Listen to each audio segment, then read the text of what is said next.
Hey everyone, it's Richard Metal Fan here, bringing you guys an old school album review. And today we're going to be looking into this classic metalcore album, or in my opinion, one of the most underrated and underlooked albums from this band. And I never really talked about this band ever, but as you can see below the title, today we're going to be talking about the album Controller by the band Misery Signals. This was the band's third album, I believe, that was released in 2008 through Ferret Music Records.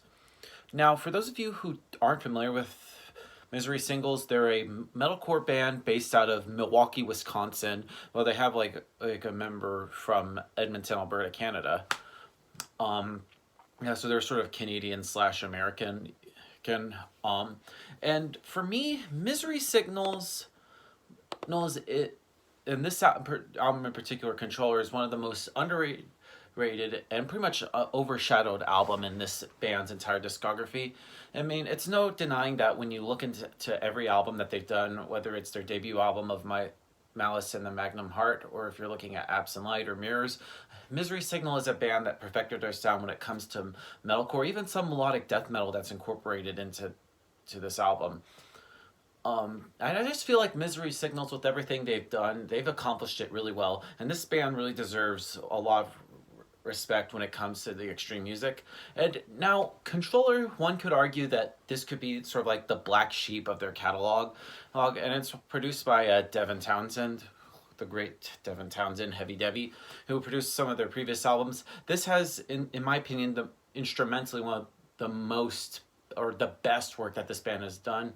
And just the guitar work from Ryan Morgan and Stu Ross here is just very remarkable. And the guitar soloing that's also on this album just leads you right in, and it just guides you and just delivers like a sense of melody and brutality all at the same time. And then I also can't forget about Brendan Morgan's drumming. And this is just an album that's instrumentally at some of the most intense work that I have heard on an album, or in this subgenre of just extreme music. And if this album was just instrumental, it would be just as good as delivering the message and narrative and enhancing sort of like the imagery and emotion as it would with the lyrics.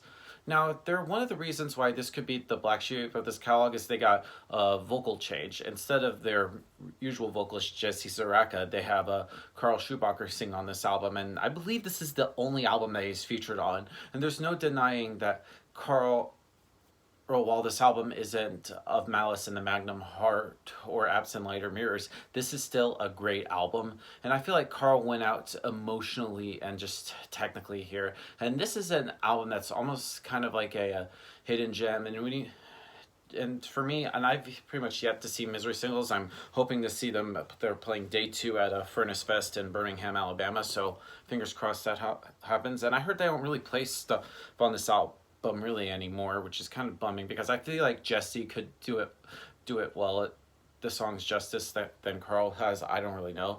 But anyway, back to the album. I feel like Controller is an album that I feel is almost kind of a hidden gem. When you look at like other bands that have like Black Sheep in their catalog, sometimes it just goes off and ignored, which is a damn shame. But yeah, let's just dive into this album track by track. Now, starting things off is the song Nothing. Now, there's no build-up that goes in here. It's no epic intro. It just goes right into it and bringing some intense grooves and riffs. And just the intense riffs are intense. I keep saying intense a lot. And it has a lot of melody. And this is actually the first taste we hear of Carl's vocals. And he delivers like intensity. And this is a clear example of what's in store for this album. The vocals here are the most consistent, and it's starting with Nothing. It's a clear representation on here, and it's scratching the surface like it's a good thing to take account of what's going on into this album, or just what you're going to expect. And also really love the guitar solos and the way that they sustain notes and they just guide you through and enhance and push the vocals further. And it's a strong way to start the album. And then moving on to Weight of the World. Now this song is just all out absolute intensity, which just kicks right in again. It just picks right up from Nothing. And I just love how this album, it just leads in, every song just leads into one another perfectly. And you just really, this is one of those albums that you just don't listen to on shuffle or just shuffle the album. This is an album that I have to listen in order from front to back. And in this song, just Way of the World, he just had the intense riffs, and Carl just unleashes a beast of a vocal style that delivers just all out intensity and brutality in between. And the chorus here is we get a sense of melody, well, not really in the vocals, but in the way it just leads into the chorus is just beautiful. Next song on the album is called Labyrinthian, and this is pretty much where it takes a subtle turn, and you get a nice little build up in the guitar work with Ryan and Stu delivering an intense use of guitar work that builds up before kicking in once again. And I just love the lyrics here. It has a sense of optimism, and it's kind of relatable, like lyrically, like the burden of responsibilities and stepping up to the plate. And it's a beautiful song, and I just love how the guitar works with the lyrics. It just really delivers a narrative. Um, Next up is Parallels. Now, Parallels has the heaviest start to the album. It just kicks right in with an intense groove and riffs that deliver the groove, the mood, the attitude, every type of fucking moods. And the riffs and the rhythms here are great. And then Brendan delivers some intense drum work, and I just love how it ends. It just ends with a somber, clean tone, which kind of leads into the next song called Coma, which starts off with a clean guitar, and it has a nice flow to it. It slowly guides you into the composition before Carl delivers an essence of brutality behind it and enhances it. And this song kind of varies a bit in structure, and I love how Carl's vocals come back with a little bit of a riff, which adds a lot of emotion behind it. And there's just so much usage of like the guitar here, and it's really kind of like the outro track to like Parallels in, and both songs are kind of like the brother and sister track like Coma and Parallels, or I would also say Nothing and Way of the World are almost kind of like the siblings in a way. Anyway, now we're pretty much 5 songs in, and now we're going to kick off the second half of the album with track 6 called A Certain Death.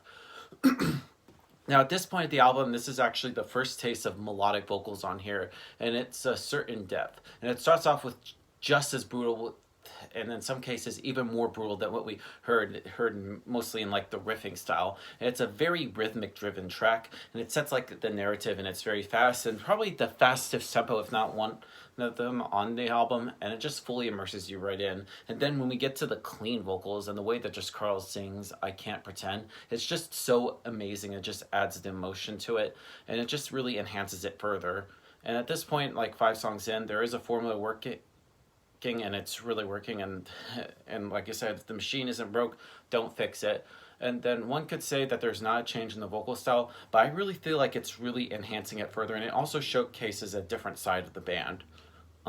Set in Motion. Now, Set in Motion sort of like takes all that harmony that could have been used with the clean vocals and just showers it all into like a fucking brutal, heavy ass song. And there is a little bit of like melodic elements in the guitar work that adds almost a little bit of an emotional aspect to it.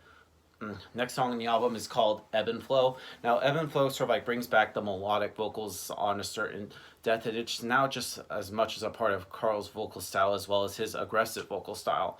And there's not a sudden change anymore, and I couldn't even picture the last 2 songs, like A Certain Death and Set in Motion, without the clean vocals, and it's a very, very catchy song.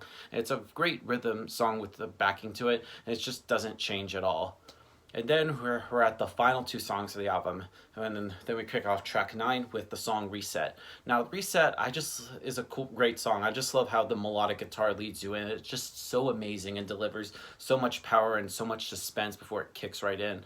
And I feel like the lyrics here are so relatable, and it's like the chorus has a bit of repetition, like Blade, hold on, get harder and harder. And it just delivers a very aggressive tendency like no other, but this is pretty much where they repeat kind of a similar formula, kind of like how Parallels, because they sort of like end on a soft note, and this time they sort of like extend it a little bit, probably for like a little bit of about a minute long. It also really kind of like showcases the progressive tendencies that the band has in their sound a little bit.